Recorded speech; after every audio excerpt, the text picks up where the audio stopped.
ನಮ್ಮ ಅಪ್ಪು ಬಸ್ನ ಮಿಸ್ ಮಾಡ್ಕೊಂಡು 4 ವರ್ಷ ಕೊಡೋಣ ಆಗೈತೆ. ಅದಕ್ಕೋಸ್ಕರ ಇವತ್ತು ಅವ್ರದ್ದು ಬರ್ತ್ಡೇ ಐತೆ. ನಾವು ನನ್ನ ಫ್ರೆಂಡ್ಸ್ ಎಲ್ಲ ಬಂದಿದ್ದೆ ಮಾಲೂರು ಬಂದಿದ್ದಾದ್ಮೇಲೆ ನಮ್ಮ ಮಾಲೂರು ಮಾರಮ್ಮ ತಾಯಿ ಆಶೀರ್ವಾದ ಕೊಡೋನು ಪಡ್ಕೊಂಡ್ರೆ ಅದೇ ತರ ಅಪ್ಪು ಬಸ್ಗೆ ಒಂದು ನಮಸ್ಕಾರ ಕೊಡೋನು ಹಾಕೊಂಡೆ. ಇದು ಎಷ್ಟನೇ ವರ್ಷ ಬರ್ತಡೇ ಅಂತಂದ್ರೆ 50ನೇ ವರ್ಷ ಬರ್ತಡೇ. ನಾ ಮಾಡೋ ಒಂದು ಒಳ್ಳೆ ಕೆಲಸನೇ ನಾಳೆ ದಿನ ನಮ್ಮನ್ನ ಕಾಪಾಡೋದನ್ನಕ್ಕೆ ಈ ವಿಡಿಯೋ ಕಾರಣ ಅಂತ ಹೇಳಕ ಇಷ್ಟಪಡ್ತೀನಿ. ಇವತ್ತು ನಾವು ಮಾಲೂರು ಬರೋಕ ಕಾರಣ ಯಾರಪ್ಪ ಅಂತಂದ್ರೆ ನಮ್ಮ ಯಜಮಾನ್ರು ಯಾರಂದ್ರೆ ರಂಜಿತ್ ಅಣ್ಣ. ಇವರು ಹುಡ್ದಾಗ್ನಿಂದ ಅಪ್ಪು ಅಭಿಮಾನಿಗಳಂತೆ ವರ್ಷ ಕೊಡೋನು ಬರ್ತಾರೆ, ಆಚರಣೆ ಕೊಡೋನು ಮಾಡ್ತಾರಂತೆ. ಒಳ್ಳೆ ಮನುಷ್ಯನಿಗೆ ಒಳ್ಳೆ ತನನ ಯಾವತ್ತು ಬಿಟ್ಕೊಡಲ್ಲ ಅಂತ ಹೇಳಕ ನಾನು ಇಷ್ಟಪಡ್ತೀನಿ. ಅದೇ ತರ ನಾನು ಕೂಡ ಹೋಗಿದ್ದೆ. ನಾನು ಹೋಗ್ಬಿಟ್ಟು ಇವತ್ತು ಅಪ್ಪು ಬಾಸ್ಗೆ ಪೂಜೆ ಕೂಡ ಮಾಡ್ಕೊಂಡು ಅವ್ರಿಗೆ ನಮಸ್ಕಾರ ಕೂಡ ಹಾಕೊಂಡೆ. ನಾವ್ ಯಾರೆಲ್ಲ ಹೋಗಿದ್ರೆ ಎಲ್ಲರೂ ಕೂಡ ಒಂದೊಂದು ಫೋಟೋ ಕೂಡ ತಗೊಂಡೆ. ನೀವ್ ಯಾರಾದ್ರೂ ಅಪ್ಪು ಅಭಿಮಾನಿಗಳಾಗಿದ್ರೆ ಕಮೆಂಟ್ ಬಾಕ್ಸ್ ಒಂದು ಕಮೆಂಟ್ ಮಾಡಿ ಅಂತ ಹೇಳಕ ಇಷ್ಟಪಡ್ತೀನಿ. ನಮ್ಮ ಅನು ಕೂಡ ಬಂದಿದ್ನು ಅಪ್ಪು ಬಾಸ್ಗೋಸ್ಕರ ಒಂದು ಸ್ಟೆಪ್ ಕೂಡ ಹಾಕಿದ್ರು. ಅದೇ ತರ ಅಪ್ಪು ಅಭಿಮಾನಿ ಕೂಡ ಒಬ್ಬರಿದ್ರು. ಇವ್ರ ಡ್ಯಾನ್ಸ್ ಮಾತ್ರ ನೆಕ್ಸ್ಟ್ ಲೆವೆಲ್ ಆಗಿ ಇತ್ತು.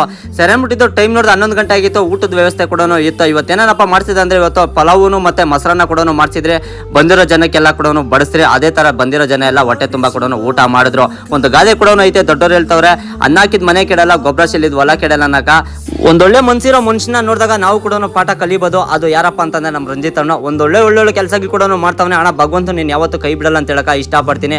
ನಮ್ಮ ಅಪ್ಪು ಬಸ್ ಇವತ್ತು ಜೊತೆಲಿಲ್ಲ, ಆದ್ರೆ ಯಾವತ್ತು ನಮ್ಮ ಮನ್ಸಲ್ಲಿ ಇದ್ದೇ ಇರ್ತಾರೆ ಅಂತ ಹೇಳಕ ಇಷ್ಟಪಡ್ತೀನಿ.